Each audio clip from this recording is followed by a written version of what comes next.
This is the first video for your new Student Learning Resource Center orientation. Today we're going to be covering library policies, your computer login, and our on-site print collection. So just so you know a little bit more about librarians and what we do, just realize that every librarian must have a Master's of Information and Library Science. You should think of me as a highly skilled instructor or teacher that specializes in libraries, the technology in libraries, and even things like computers and the internet. But mostly we focus on how you can use information and do research for your assignments. Also, I manage the Learning Resource Center, and I also do IT for the school, but my primary goal is to help you achieve your academic goals. So here are the rules of the Learning Resource Center. There's no food or drink in the LRC. Of course, we ask you to take your food outside the library, but if you have something like a drink on your person, just please don't consume it.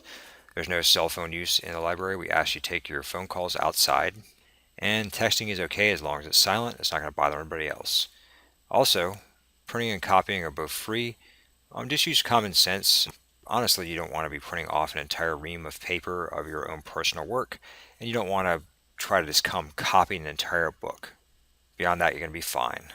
So it is also important that you take your work with you, essentially, that you save your work to a flash drive or send it to yourself as an email attachment.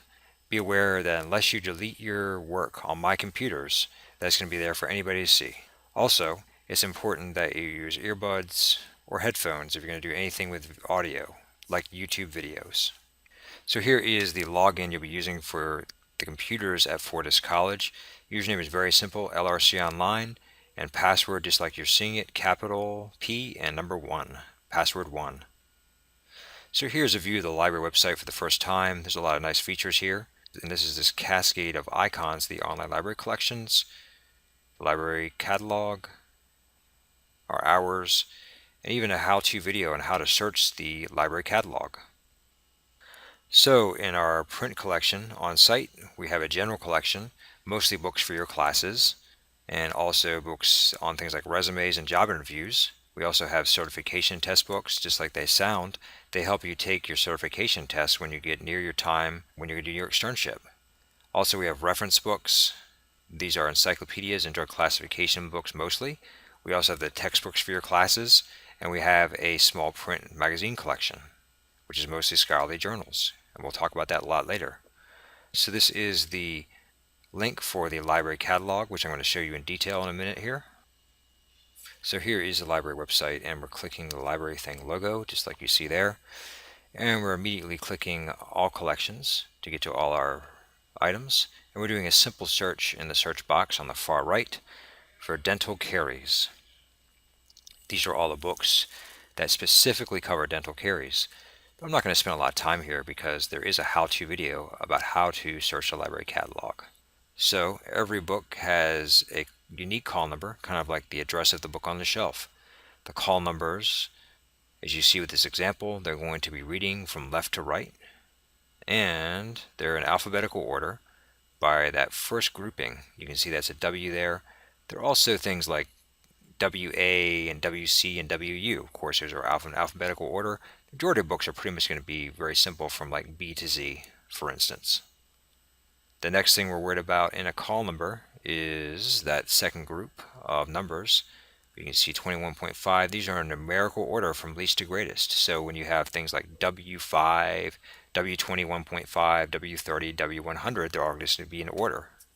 The last thing we're worried about is the date the book was published. This was 2014. And there also can be a third grouping of numbers. We're not going to worry about that too much. Just realize that every book has a unique call number, and you'll be finding that on the shelf. So, of the general collection books and the certification test books, you can take 2 at a time for a week at a time. Of the magazines that we have here on site, you can take 1 at a time for 24 hours, or you can also make copies of the magazine articles if you like. And of the textbooks we have here, you can take 1 at a time while you're here. So if you come in the morning, just return it before you leave. Lastly, the reference books are meant to be used only in the library, so you cannot check them out.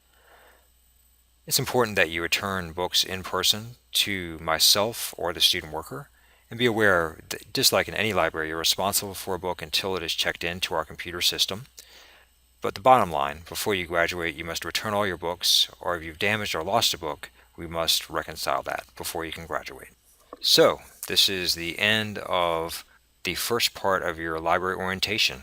Here's my contact information. You can see I respond to emails within 24 hours and Monday over the weekend, but if I'm here, actually during the day, I'll respond pretty readily, just like my phone number here, again, Monday through Friday, 9 to 5. Our next video is going to be covering the online library. Happy searching.